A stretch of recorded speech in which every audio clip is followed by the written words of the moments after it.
What is up, you guys? Welcome back to the channel. Coming at you again with another video. Today we're going to be reading some ghost stories, so let's not waste any more time and get right into it. This first one's called Don't Fuck with Ouija Boards, y'all. This all really kicks off at a childhood friend's house. Let's call her Bella. I need to fill y'all in on some history on this house. In the late 60s, a husband walks in one night to find her wife in bed with another man. Oof. That's what we call in the business a big no-no. That's a big fuck up. He shot both of them and him. God damn. He shot both of them and then himself in what would later become Bella's older sister's home bedroom. Sorry. Fast forward to when Bella's parents bought the house and found a newspaper article about the double murder suicide while renovating the home. Well, fast forward a decade and Bella's and Bella's family made more renovations to the house. Three giant black stains had penetrated the carpet and stained the wood floors, presumably from the dried blood. Hold on. When people like pass away in a house and die and stuff, don't people come in and clean the house? Isn't that like a whole business thing? Or I mean, this happened in the 60s, so I don't know if this is a recent thing where they clean up like houses or what, but that's fucking insane that they didn't do anything about it. Like, bro, you throw up and you clean it up, you know? So, well then they're I'm sorry, they're dead. So who's gonna clean it up? Maybe family. Even then, like, okay, if I had a family member and they got murdered, and I mean it is a hard thing to do. I will say that, but I'm like, well, somebody's got to clean it up. I'm gonna clean it up. I guess. Fuck it. Whatever. I'm surprised he didn't have the decency to do that back then. But to each their own. They decided to keep the original wood, slapped a finish on it, and called it a day. That's insane. I would have replaced it, but to each their own. They keep an area rug over the stain. There are a few other creepy incidents. Belongings go missing and then suddenly reappear. Kitchen cabinets and drawers all open when no one is around to open them. Doors slamming and seeing doppelgangers, etc. Anyway, getting sidetracked with setting the scene. So, we were 13 years old, and Bella and I were sitting in the middle of the bedroom floor with lights turned off, candle lit, and a Ouija board in between us. You know, being young and creepy. I had just lost my father a few years prior to cancer, and I was still grieving. I was angry at him that he had left our family and trying to fill the father sized gaping hole in my heart at the time. Not the best state of mind when you're playing Knock Knock Who's There with the Spirits. We were ready to open up the portal of communication to God knows what in a fucking haunted house. This was never destined to turn out well. We place our hands on the planchette and say, "Hello, spirits, we'd like to talk to you." I just want to note, before my dad passed away, I had never been in anything supernatural or spooky. I still believe in God and went to church and prayed for everyone I met in my entire life, including their animals. I was a sensitive kid in a few ways, and I never watched anything too scary for fear of bad thoughts and nightmares. Then we got to asking our list of preteen girly questions for a bit. Eventually, they turned into a little more serious. Us. Is someone here with us right now? Bored. Yes. Sorry. Us. Are you a good spirit? Bored. Maybe. Me. Are you my dad? I was desperate to make contact with my dad. Bored. No. Me. Do you know my dad? Bored. Yes. Me. Is he okay? Is he in heaven? Bored. Yes. I was starting to feel very uneasy, and it was like all my senses heightened at once. I got the oh fuck no feeling in the pit of my stomach, like someone or something is watching you. Then I felt a heavy, dark, like pitch black with no light presence next to us. The goddamn bed squeaked, like someone sat down on it. I hesitantly looked over and saw an outline of where a human should be on the edge of the bed. I stared at it for what felt like a decade, trying to make sense of what I'm witnessing when I snapped back into the moment and uttered, "Oh hell no." Hurled over Bella, crossed the room and slapped the lights on. I refused to play again and demanded we do something, fucking anything else. Pure fear and dread lingered deep in my gut, and the feeling of potentially being harmed was strong. Y'all, we never closed the board out.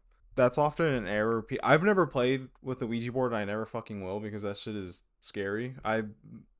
I'm not very I'm not very religious, but I do kind of believe in like spiritual stuff, like ghosts and all that. So I believe that there is shit to not be messed with. when it comes to that, so I just do not fuck with it. But yeah, it's a mistake people make when they get scared. So I think that's what whatever's like around is trying to like accomplish is you forgetting by them freaking you the fuck out to like to not even close the board or anything. So yeah, that's a huge mistake. Adult me understands a huge mistake, but at the time I was young, scared, and had no clue of the repercussions of not closing the session out. Looking back, I honestly believe this was the moment something attached itself to me and remains on in the periphery of my life. Later that night, Bella and I settled down for the night into her bed with her trusty small poodle, Tiny, snuggled with us. We were drifting off when Tiny started growling and barking at the foot of the bed at absolutely nothing, or so we thought. We calmed her down, and soon Bella was out. I was unfortunately wide awake. I felt a presence at the foot of the bed, and my gut sank and my heart started racing. I slowly pulled the blankets over my head and willed myself to sleep and ignored the presence and feeling. It started creeping up on the side of my bed until it felt like it was standing over me. It lingered there next to my head, just standing there. I eventually wore myself out with terror and fell asleep. That did not last long. My eyes snapped open as I heard the sound of a gun trigger being pulled back and then off in my ear. Scared shitless, I shook Bella awake and asked her if she heard the gun go off too. She mumbled no and rolled back over. I cried myself to sleep, feeling trapped and full of dread, nowhere to go. Bella was used to spooky things happening in her house and didn't bat an eye when shit got weird. I, however, was not used to this level of activity and would spend hours after leaving her house wondering if whatever happened actually happened. Second story happens a few months later when I'm at a sleepover at another childhood friend's house. Let's call them Kit Kat. I said, it's their name is, I guess it's two people, two kids. And I read it so fast I called it Kit Kat. I'm so sorry. Let's call them Kit and Kat. Kit was a friend known to be very sensitive to spirits and would see them on an almost daily basis. Well, we were winding down for the night, and I volunteered to sleep on the air mattress since the bed would only fit two. I settle in and the lights go out when I start to hear a low guttural crackling in my ear. I had a weird sensation that someone was laying next to me with their face right next to me. Right next to mine, sorry. I tried to ignore the feeling of dread and pleaded with myself to fall asleep. The cackling kept up, so I begged Kit and Kat to let me up onto the bed with the distressed explanation that I had heard something on the floor. Once I was squished in the middle of the two girls, I started calming down and attempted to go back to sleep. I'm laying on my side facing the wall that was illuminated by the blue light emitted from the alarm clock on the nightstand behind me. Then I see the shadow of a large hand wave at us in the light of the clock. All five fingers were perfectly visible, slowly waving back and forth. My heart dropped instantly, with a thought that maybe I'm going crazy running through my head. Checking to make sure neither of them were the ones doing it, I quietly nudged the two of them and pointed to the wall where they too saw the hand. I was coated in fear and sweat when Kit admits that she saw someone standing in the corner of the room, but didn't want to freak us out. Well, that was a shit plan because all of us were freaking out at that point. I'm praying for the presence to leave us alone, but some part of me hoped it was my dad. The thought of, if it was really him, you wouldn't be scaring me, kept tugging at my common sense. Kit started to see and hear things. She whispered my nickname that my dad gave me. No one else knew it. And interlaced our fingers.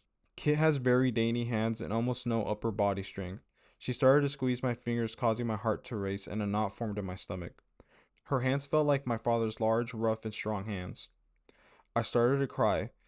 I started to cry so hard that my heart started to hurt. I grieved deeply for my dad, but was also terrified shitless. The emotions and general pressure in the room was too much. So we decided to turn on the lights and stay up as long as we could to talk about the really weird and scary shit that just happened. Kit eventually got up and went to the bathroom and came back to leave Kat and I alone to chat. We were caught off guard when a set of beads hanging from the window frame fell to the ground, making us scream. We were jumpy to say the least. Almost at the same moment, Kit rushed in.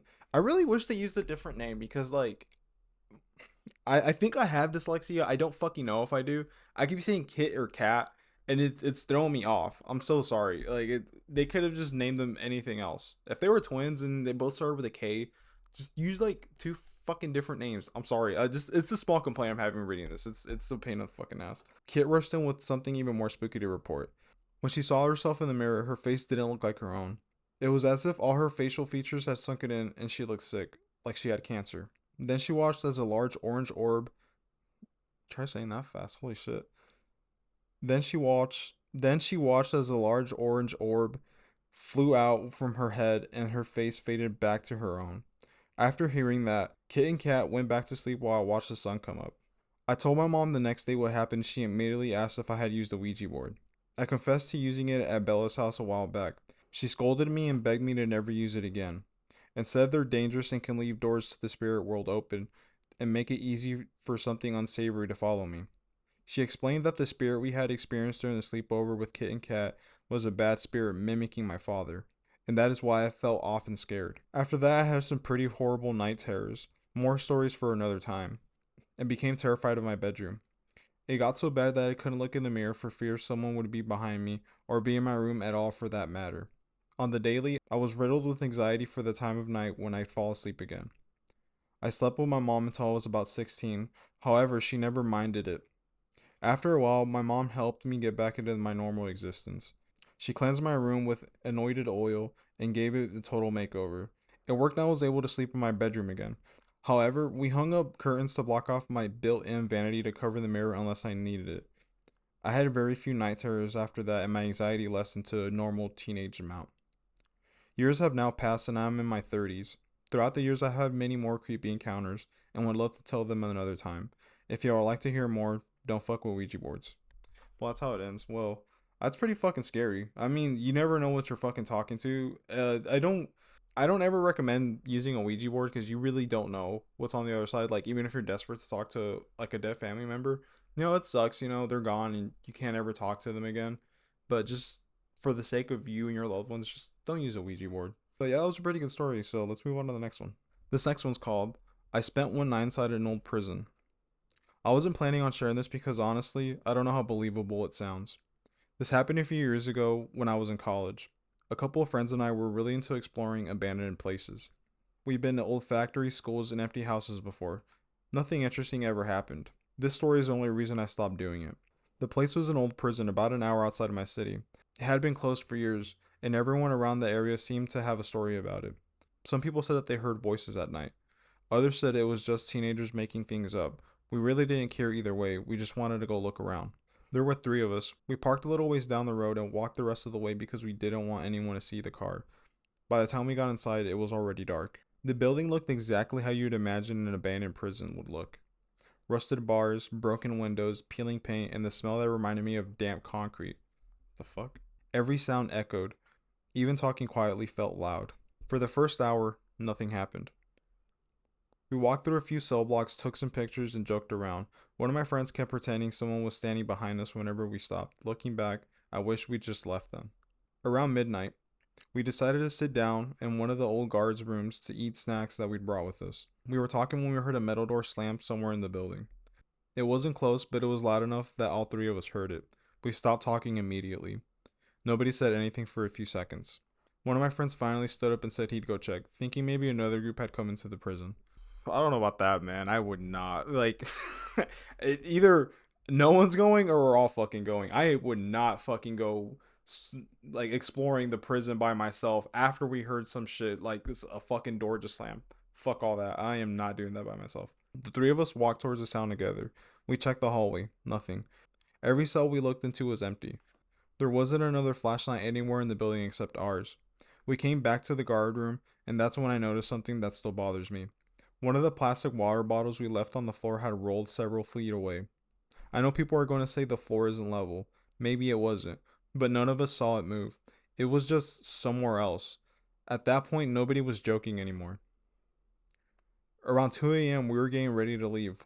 One of my friends realized he left his backpack in another room, so all three of us walked back in to get it. Dude, I would be so fucking pissed.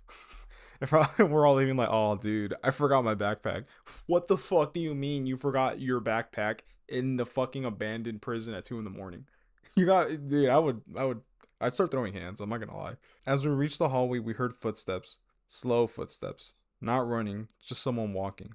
We all looked at each other because nobody in our group was moving. The footsteps continued for maybe 5 or 6 seconds before stopping. We called out, thinking maybe security or another explorer was inside. No answer. We searched the nearby rooms. Nothing. No people, no lights, no sound. We grabbed the backpack and headed towards the exit without saying much. When we got outside, we all felt relieved. Then my friend suddenly asked, "Where's the fourth flashlight?" The three of us just stared at him. We only brought three. He insisted that while we were walking through the second cell block earlier that night, he had seen another flashlight moving ahead of us. He seemed assured that one of us had walked ahead. None of us had. We argued about it for a minute before finally getting in the car. Nobody mentioned it again during the drive home. The strange part happened the next morning. I was looking through the photos I had taken that night. Most of them were just empty hallways and prison cells, but in one picture, taken completely by accident, there was a cell at the end of the corridor. Standing behind the bars was what looked like a person. It wasn't clear enough to make a face out, just the shape of someone standing there. I showed the photo to the other two. Neither of them had noticed anyone while we were taking pictures. I still have that photo saved on my old hard drive somewhere. I've never gone back to look at it. Maybe it's just a trick of the light. Maybe it's just my eyes seeing something that isn't there. I honestly don't know. But I do know one thing. Out of all abandoned places we've explored, that old prison is the only one that none of us have ever wanted to visit again. I wouldn't want to visit that shit either. I do want to. Sometimes I do want to explore abandoned places because the videos I've seen, I forget. It's like I forget his. It's a YouTube channel, Urbex something. I forget the guy's name. I'm so sorry. It's just blanking me. Dude, I've seen some creepy shit in his videos. There's one where somebody claims that you could see like a dead body or a dead girl that was missing in that area for a while. And I kept looking at it. Dude, it is so fucking scary. Like if you've seen it, you know what I'm talking about. If you haven't, just kind of look it up like Urbex finds like dead body or something like that. It'll probably show a video, and it is so fucking scary. I just for the adrenaline rush and for the experience, I do want to do that. But that shit. This story is pretty scary. I kind of got goosebumps reading it. I'm not even gonna lie, because I mean it's just chill. It's calm. You know, it builds itself up, and it's so good. Like I can, it's believable. You know, it's really believable. Like I could kind of picture it in my head as I was reading it. But yeah, it was a pretty good story. I got goosebumps. It is kind of scary. I'm not gonna lie. Yeah, let's move on to the next one. Sorry. This next one's called Haunted Pub in Yorkshire. I don't know if that's how you pronounce it. I'm American. I'm not British, so I'm sorry if I'm mispronouncing Yorkshire. I was 14 years old when I started working at this pub in 2015. It was a beautiful pub, situated at the foot of the moors above our village in Wharfdale.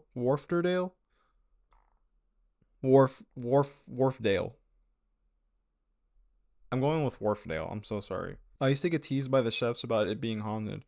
It was hundreds of years old, and the landlady at the time, being a bit whimsy, had even at one point brought in a medium. There was one occasion where I was convinced someone had walked behind me in the kitchen and gone down the cellar steps, but that doesn't even come close to what my dad experienced. Over the years, our family and friends frequented the pub, meals and drinks, etc. My dad and his friends were regulars drinking there most Sundays. Now, I think it's important to stress how credible my dad is as a witness.